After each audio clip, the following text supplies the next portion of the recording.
começa a realizar o seu primeiro milagre num casamento, em Cafarnaum. E ele realiza já um bálsamo, uma cura na família. Por quê? Porque a queda se deu na família. Então a restauração de Deus precisa iniciar na família. Sem família não tem igreja, sem família não tem sociedade, sem família não há reino de Deus. Então ele precisa restaurar aquilo que o pecado derrubou. Eu costumo dizer, a cruz tem o poder de levantar tudo aquilo que o pecado derrubou. E era o momento de chorar. Por quê? Porque tinha festa, mas no ambiente de festa tinha cego, coxo, mancos, paralíticos. Então uma distorção da realidade bíblica. E só um Deus que é onisciente para codificar os sentimentos das pessoas. Por quê, meus irmãos? Tem muita gente que está no ambiente de festa e não está sorrindo, não está com a sua melhor roupa, está abatido, enfermo, doente. E as pessoas não olham, não prestam atenção. Mas o nosso Jesus, ele sabe. O nosso Jesus, ele olha, ele sabe da nossa condição, ele percebe o nosso estado, moribundo, doente, caído. E ele vem ao nosso encontro. Porque nós não tínhamos condições de ir até ele, mas ele veio até nós. Aleluia. Isso é o Evangelho. Tanque de Betesda significa o quê? Casa de misericórdia. Mas não havia misericórdia. Porque no ambiente que onde era para haver misericórdia, as pessoas estavam sorrindo. As pessoas estavam preocupadas com a sua melhor roupa, com os cânticos belos, os salmos, Edgar. Eles não estavam nem aí para os doentes, para os feridos, para os enfermos. A casa era de misericórdia, mas não havia misericórdia. A casa tinha 5 alpendres, tinha um ambiente que manifestava a graça e o favor, pelo menos deveria, mas não era isso que era manifestado lá. O ambiente era de misericórdia, mas o que havia lá era competição. Por quê? Havia uma mística de que o anjo descia e o movimento das águas, o primeiro que lançasse, era curado de qualquer enfermidade. E até os próprios doentes, os enfermos, não ligavam um para a condição do outro. Primeiro é o meu problema, primeiro eu, segundo eu, terceiro eu também. Então não era casa de misericórdia, era casa de competição. Infelizmente o ambiente religioso se tornou isso. As pessoas não vivem em comunidade, as pessoas não se importam em amparar, não importa em ajudar, não importa em chorar, não importa em sorrir. Vive uma individualidade no ambiente que era para ser um ambiente de misericórdia. O profeta Jeremias, ele se lamenta e fala: as misericórdias do Senhor são a causa de não sermos consumidos, novas são toda manhã. Ou seja, entenda, nem sempre encontraremos misericórdia na humanidade. Geralmente competitividade. E é isso, infelizmente, que tem sido pregado, ensinado. Olha que lindo o versículo de número 4 de Efésios 2.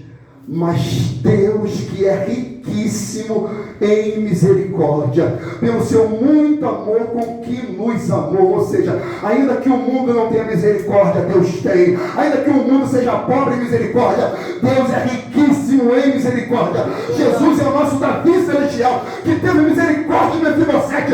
E ouvi falar que tinha alguém da casa de Saul. Falou: alguém da casa de Saul, para que eu use de misericórdia.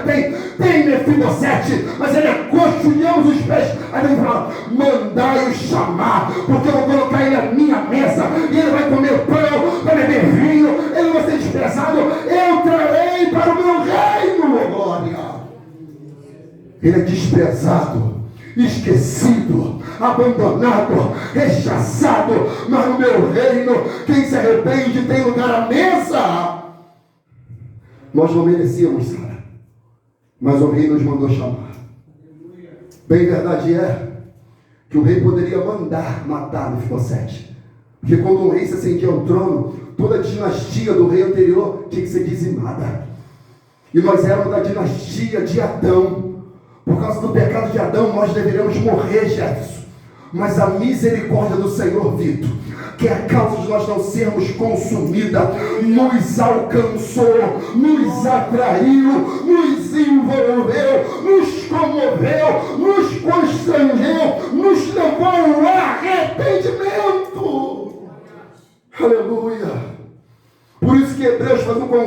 cheguemos, pois, com confiança ao trono da graça, para que possamos alcançar misericórdia e achar a graça, a fim de sermos ajudados em tempo oportuno. Imagina Mefibosete, coxo, paralítico, era de descendência real, uma queda o deformou, uma queda o deixou coxo. Nós éramos assim, nós éramos de uma descendência real, nós éramos perfeitos, vivíamos no jardim, na plenitude, na alegria, no gozo, mas uma queda chamada pecado nos deformou. Se escondemos do Rei dos Reis, Senhor dos Senhores, mas Ele veio nos buscar, Ele veio nos resgatar, Ele veio lançar sobre nós a sua misericórdia. Aleluia. Olha que texto lindo de Tito 3,5. Não pelas obras de justiça que houvéssemos feito, mas segundo a sua misericórdia nos salvou pela lavagem da regeneração e da renovação do Espírito Santo, que abundantemente Ele derramou sobre nós por Jesus Cristo, nosso Salvador. Ele está falando, não foi pela sua obra, não foi pela sua justiça, não foi pelo seu mérito, seu diploma, sua beleza, sua riqueza, sua idade, não foi por nada disso, foi pelo regenerado Espírito Santo que foi derramado por nós. O Espírito Santo, o Espírito Santo, o selo da redenção, amados. E aquele homem estava lá, como toda a raça humana, o tanque. E neste jazia grande multidão. Já reparou que as casas de misericórdia estão lotadas? Precisa de galpões, terror de LED, grande multidão. Mas só que João revela, de enfermos. E qual é a condição deles? Cegos. Eles não conseguem enxergar um palmo na sua vista. Eles têm olhos, mas não veem. Qual a condição deles? São coxos. Eles têm perna, mas não andam. Eles são paralíticos, eles estão paralisados. E o que acontece com eles, João? Eles estão ali no tanque. Eles estão ali esperando o movimento das águas. Porquanto um anjo descia em certo tempo ao tanque e agitava a água. Ou seja, são pessoas enfermas, doentes, esperando o movimento de homens. Anjo aqui é mensageiro. É gente que espera no pastor, espera no presbítero, espera no diácono, espera no misticismo, espera em tudo menos em Jesus, menos em Cristo. Vive nesse movimento. Tem movimento, mas não tinha mudança. Tem língua estranha, mas não tem transformação. Vive rodando, profecia, mas não tem mudança. Tem movimento, mas não tinha transformação. E o Evangelho é transformação. O Evangelho é mudança de vida. Deixa eu falar, o movimento pode até trazer multidão, mas não traz transformação. Não adianta uma igreja repleta de pessoas, mas cheia de pessoas doentes, enfermas, tem olho não vê, tem perna não anda, tem mão na palma. Escute, Deus nessa noite quer curar a igreja brasileira da sua cegueira espiritual, da sua dependência de homens, esperando o movimento do anjo, do mensageiro. Se o pastor pregar, Deus visitou. Se o pastor não pregar, a igreja está fria. Ei, você não veio adorar homens, você veio adorar o Senhor. Nós repreendemos todo o movimento, o desejo, espera de movimento em homens, porque pode trazer movimento, pode ter movimento da multidão. Coloca um outdoor, coloca aí publicidade. Faz um bom trabalho no Instagram, no Facebook, para ver se a igreja não lota. Cantores famosos. Movimento. Lotado. Mas de gente doente, enferma, sem mudança. E o reino de Deus, Edgar, se alguém quer vir após mim, negue-se a si mesmo, tome a cada dia sua cruz e segue-me. O reino de Deus é assim que, se alguém está em Cristo, nova criatura é. As coisas velhas se passaram, eis que tudo se fez novo. O reino de Deus, O reino de Deus é Gálatas 6,15, porque em Cristo Jesus nem circuncisão tem alguma virtude, mas sim ser uma nova criatura. O reino de Deus é mudança, é transformação de vida, amados irmãos. Não adianta ter multidão. Multidão é gente cega, que tem perna e não anda, que espera em homens, que tem a fé em homens, que tem a fé em pessoas. Não adianta. Não opera a mudança, a transformação. Olha o que Paulo fala em Romanos 6,4. De sorte que fomos sepultados com ele pelo batismo na morte, para que como Cristo ressuscitou dos mortos pela glória do Pai, assim andemos nós também em novidade de vida. Eles estavam ali no tanque, mas não tinha movimento, não tinha mudança, não conseguiam andar, estavam todos coxos, parados, imobilizados. Mas o homem de Nazaré foi até aquelas pessoas. Não fomos nós que fomos até ele, foi ele que veio até nós. Tudo que o Pai me dá, aí ele diz, esse vem a mim. O Pai tem que dar. E aquele que o Pai dá, esse vem a mim. E o que vem a mim, diz Jesus, eu não lançarei fora. Eu não lançarei fora. Estava lá a multidão, cheia, telão de LED, fumaça, palco, porque não é púlpito, é palco. 15, 20 metros de palco. Um personagem lá, movimentando as águas. É a competição. Quem canta mais, quem prega mais, o melhor evangelista, o melhor pregador, as 10 mais, os 10 melhores pregadores do ano. Que é isso, gente? Casa de misericórdia ou é competição? Então venho para cá, aí botei na rádio, as 10 mais. As 10 mais. Aí vai lá. Quem é o 10º já está abatido. Até pouco tempo eu estava em segundo, eu estou em 10º. Tem que inventar algo novo, um movimento novo, uma música nova, voltar para as primeiras, para as paradas de sucesso. Ei, o reino de Deus é que ele cresça e que a gente diminua. Competitividade. O pastor da voz grossa, o trovão, o labareda. O que é isso, gente? A unção não está na voz, a unção está na presença. É na presença, não é na voz. Se é baixa, se é aguda, se tem a voz grossa, não é nada, não tem nada a ver com isso. Tem a ver com a presença. Tinha movimento, mas não tinha presença. Tinha movimento, mas não tinha mudança. Estava cheio, mas não tinha transformação. Faltava a presença. O homem, a criação, buscando cura, buscando se livrar da enfermidade, das doenças, dos traumas, dos medos, da deformidade. Olha lá o homem, que havia 38 anos, se achava enfermo. Só 38 anos, Carol, era de enfermidade. Só 38 anos, Fabi, era de doença, de diagnóstico, de dores. Faz fisioterapia. Vou fazer. 1 ano, 2, 5, 10, 12, 15, 20, 25, 30. Está indo fazendo.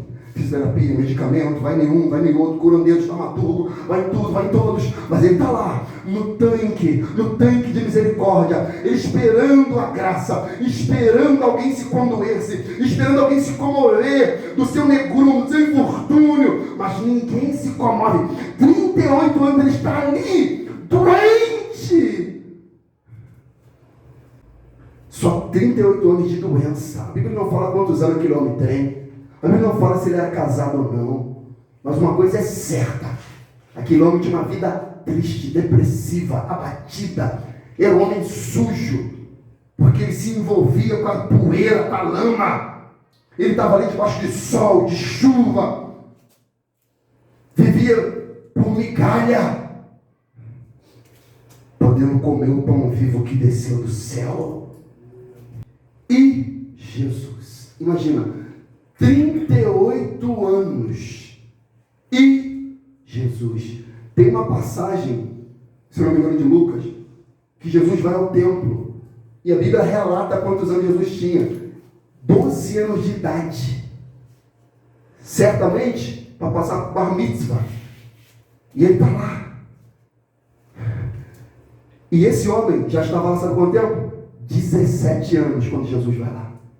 Jesus com 12 anos vai ao templo. E esse homem já estava lá 17 anos. Esperando o movimento das águas. Significa que nem sempre Jesus vai atender às nossas necessidades para aquilatar a nossa fé. Jesus é o mesmo que não mudou. Você acha que ele não poderia já realizar um milagre? Com esse homem com 17 anos lá, enfermo? Mas Jesus passou e foi. E quando ele volta lá, nessa oportunidade aqui, já tem 38 anos daquele homem ali, no mesmo lugar, esquecido de todos, mas lembrado por Deus. Porque Deus não desampara os seus. Isaías 49:14 fala: então Sião diz, já me desamparou o Senhor se esqueceu de mim. Acaso pode uma mãe esquecer-se tanto do filho que cria, que não se compadeça dele, do filho do seu ventre? Mas ainda que esta se esquecesse, eu todavia não me esquecerei de ti. Eis que te tenho gravado na palma das minhas mãos, diz o Senhor. Como Davi mandou chamar. 2 Samuel 9,5 diz: então mandou o rei Davi e tomou a casa de Maquir, filho de Amiel de Lodebar, lugar de esquecimento, lugar do abandono, e ele nos mandou chamar. Isso é maravilhoso, mano. E Jesus, vendo este deitado, e o texto diz: e sabendo que estava neste estado havia muito tempo,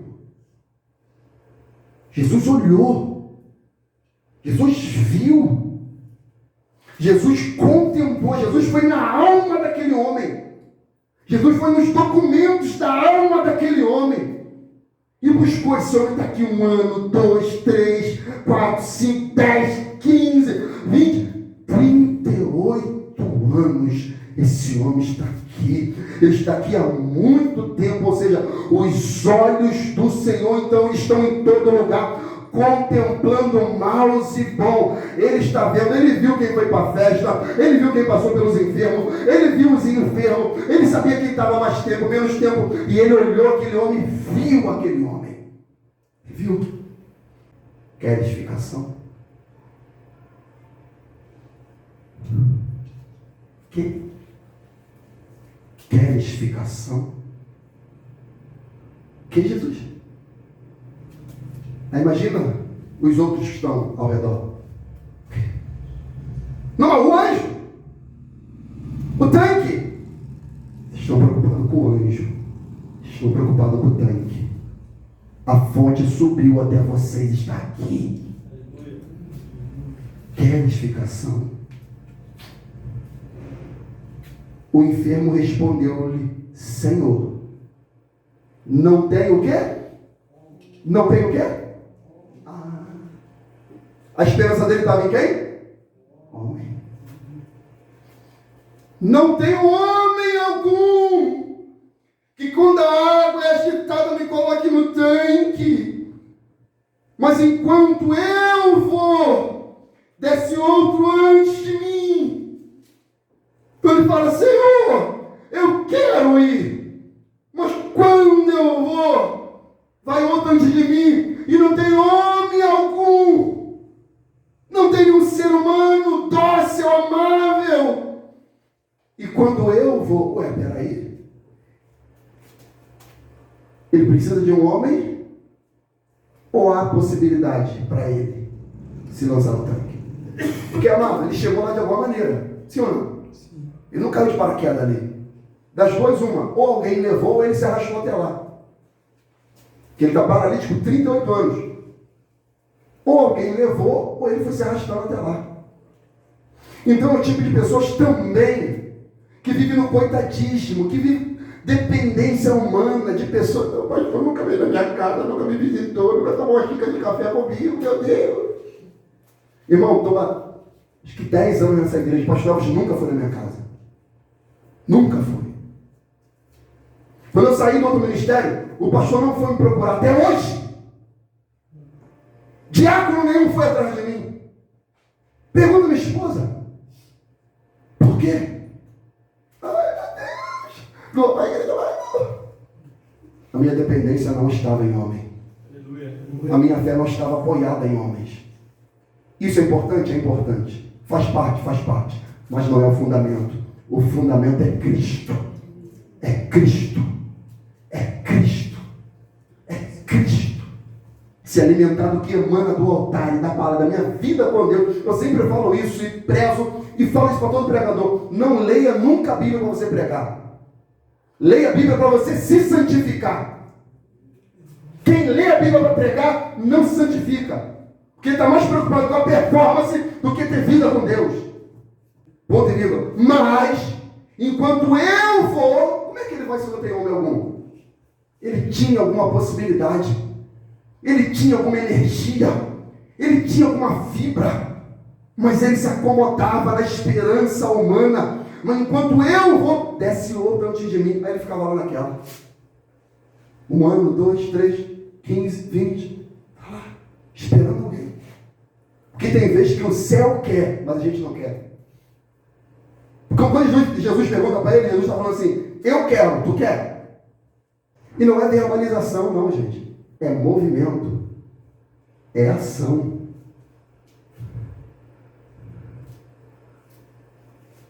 Porque não precisava ele ir. A fonte já foi até ele. Era só ele fazer o movimento da fé. Para o agir de Deus se manifestar em favor dele.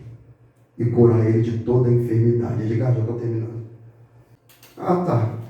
Vamos fazer o seguinte. Levanta. Toma a tua cama e o quê? E anda.